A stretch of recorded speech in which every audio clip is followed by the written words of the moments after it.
So let's start.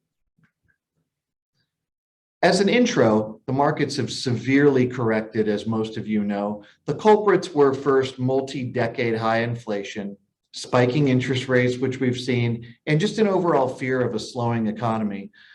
We have two tables here for you. The first is the average decline of an individual stock in the S&P 500 Russell 3000 index, which encompasses the 3,000 largest equities in the US, and the NASDAQ composite. And amazingly enough, as you can see, it's certainly been a bear market where the average stock in the overall US stock market in the Russell 3000 is down 34% from its 52-week high. So it's been a very severe correction. When you go to the bottom, you will notice that in the S&P 500 and the NASDAQ, you've had some very severe corrections in individual stocks to the point where in the NASDAQ, you have almost 50% of the NASDAQ is down 50% or more from its highs. So this has definitely been a bear market. Back to the reasons now. First is inflation being at a multi-decade high. You can see here, this is a 20-year chart. Core CPI was in a range between 1% and 3% for about 18 years until the post-COVID effects with the supply chain disruption, the overall low supply, and a rebound in demand is really causing this spike in CPI. We show core CPI here approaching 6.5%.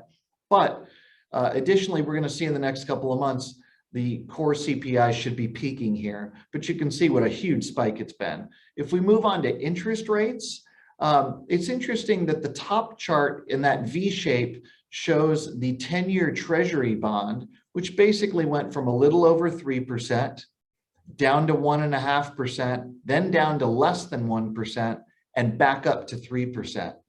Yet at the same time, if you look at Fed funds, which is the short-term interest rate that the Federal Reserve has control over, we've barely moved off the bottom. So the point here is that the present move in interest rates, this big spike that we saw starting the end of last year, it is factoring in a lot of the Fed funds increases that are to come.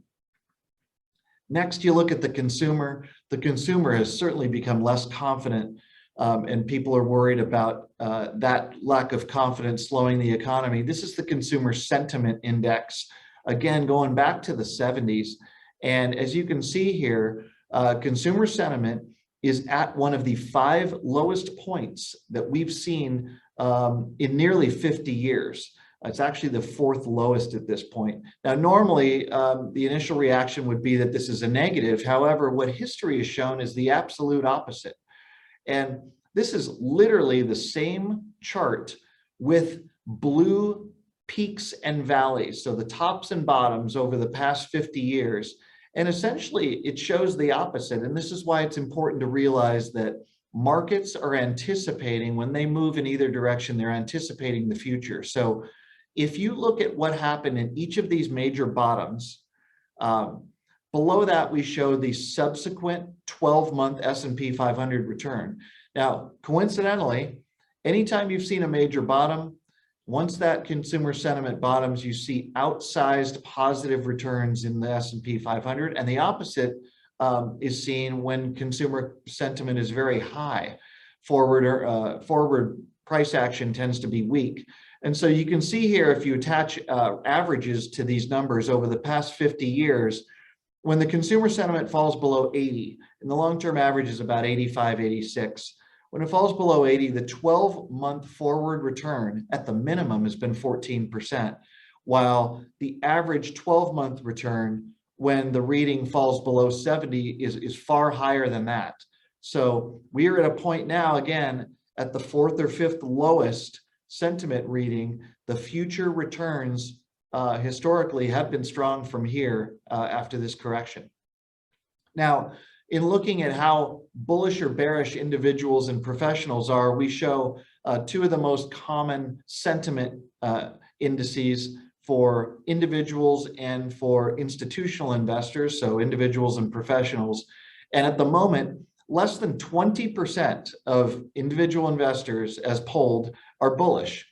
That is the 5th lowest reading in history. And this dates back to the 80s.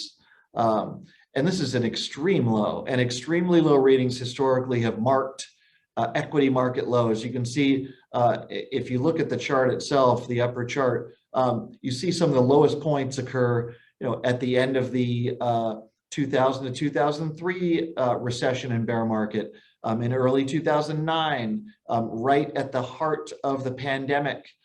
So all of these periods, you see very low bulls and times where markets bottom. Same thing with professional investors. They aren't bullish either. We're at one of the 10 lowest readings in history, and the same outcome is very typical when the number of bears craters like this. Now, big question, are there any positives to this recent volatility? And we see a number of them, but the main 3 are: first, the speculative bubble that we saw in 2021, it's popped. The average crypto stock, cannabis stock, meme stock, IPO, anyone that invests in these has lost most of their capital. So markets are healthier. What we show here very simply is a very short-term year-to-date chart of all of those 4 that I mentioned: the largest cannabis mutual fund, the ARK Innovation Fund, the IPO fund, and Coinbase, which is a crypto company, one of the major ones. And so if you look here, your best performing investment has been down about 30%. That's the best year to date. Meanwhile, you could have lost as much as 55% in some of these just in the first 4 months of the year. So number 2, the days of simply just going out and buying FANG and Tesla and being able to outperform, those are behind us, and it's going to take real analysis and valuation to outperform. So analysis and valuation are going to matter once again. This is another year-to-date chart where we have Facebook, Amazon, Netflix, Nvidia, Google, and Tesla. And you can see that while you have something like a Google down 20% year-to-date, you have some of the others like a Netflix down close to 70%. So real valuation and real analysis is going to matter for these formerly extremely expensive, conservatively growing but consistently growing companies. And number 3 is valuations have improved, and not a lot of people are talking about this at the moment.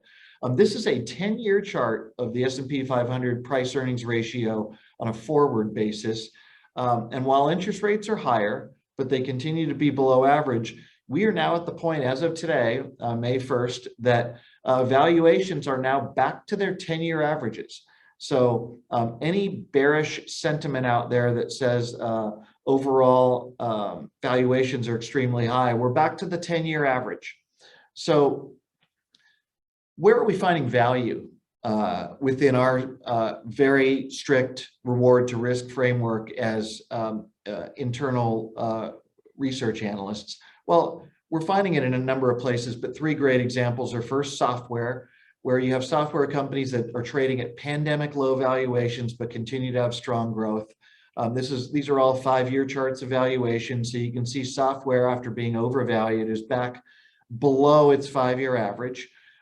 Looking at the gaming industry, you've got a steep valuation correction as well with secular growth themes. It as a group trades below its longer term average. This is on an enterprise value to EBITDA basis. Software was enterprise value to sales. And then the bottom one on an enterprise value to sales, as well as biotech. The biotech index trades at valuations we last saw close to 2008, so 14 years ago. But these companies have meaningful pipelines. They've been hurt badly because of interest rates rising, but with excellent pipelines and pharmaceutical companies that are flush with cash and are trying to find acquisition candidates, with these trading on an index basis, well below 3.7 approaching those 2008 lows. There's a lot of value in broad biotech.